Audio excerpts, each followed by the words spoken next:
So I have some updates in the Idaho 4 Moscow murders trial. Some things were posted on the court's website, and I want to summarize them for you now. So the first document talked about the judge basically giving permission for Bryan's family to attend the trial, even if they are called as witnesses. And if they're called as witnesses for the prosecution, that's fine. He says that because their interrogations were filmed when the house was raided, his parents' home was raided, that it was all filmed. So if they try to change their stories, it will know. The second document was a bit longer, and it addressed three things.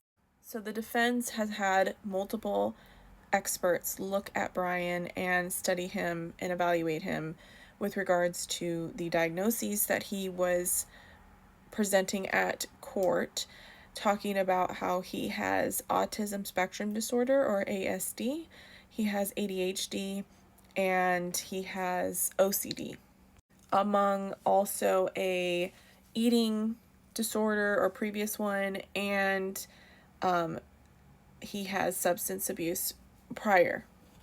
So because of that, the state has the ability to put on experts to rebut that.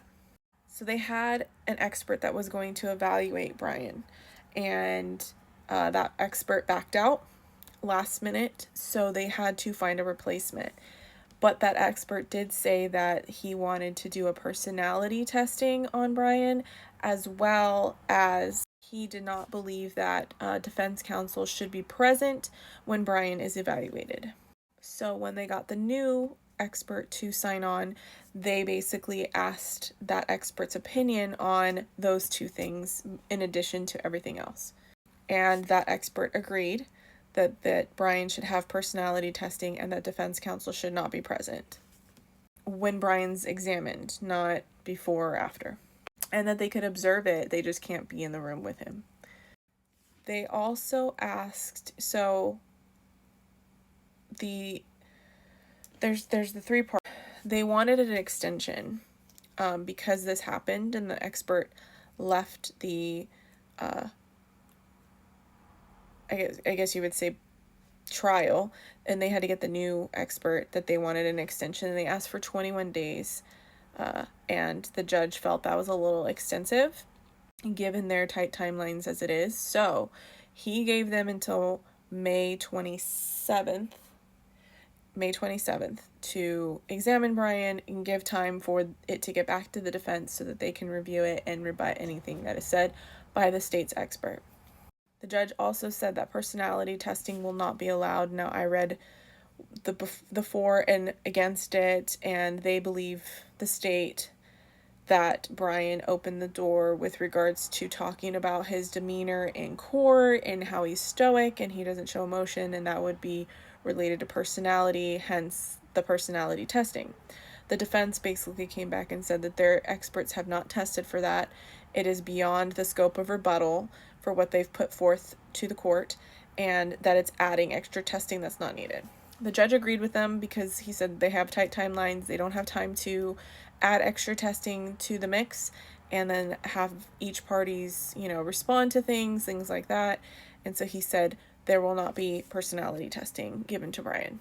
That being said, he did say that Bryan is not allowed to use personality testing as a defense for the capital punishment if it gets to that phase, but that if he does, then obviously that's going to open the door for prosecution to be able to say that they never got a chance to test him for his personality, and it just can cause a lot of problems. So he's basically saying, I don't want the state's expert saying, well, I didn't get to test him or anything like that, and he doesn't want Bryan saying, oh, well, it's my personality as a defense. So he made that very clear in his documents.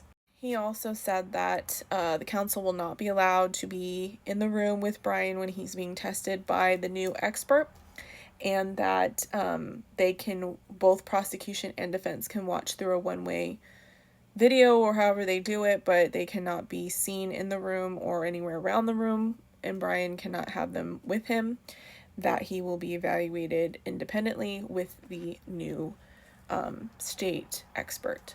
and that the state expert has to do it within the next 7 to 10 days because they have to turn it around and give it back to meet the deadline of the 27th of May. Now, the defense did argue, for them being present, saying that it's a critical stage of the case, that they should be there. The judge stated he referenced the Supreme Court cases that they talked about. There's a lot of smaller ones that they referenced, but he said obviously the Supreme Court or the bigger ones supersede the smaller ones, so he wasn't even going to reference those, but he did address them in his court filing. And then he said that there was 3 of them, and one references the other 2, and that it merely came down to that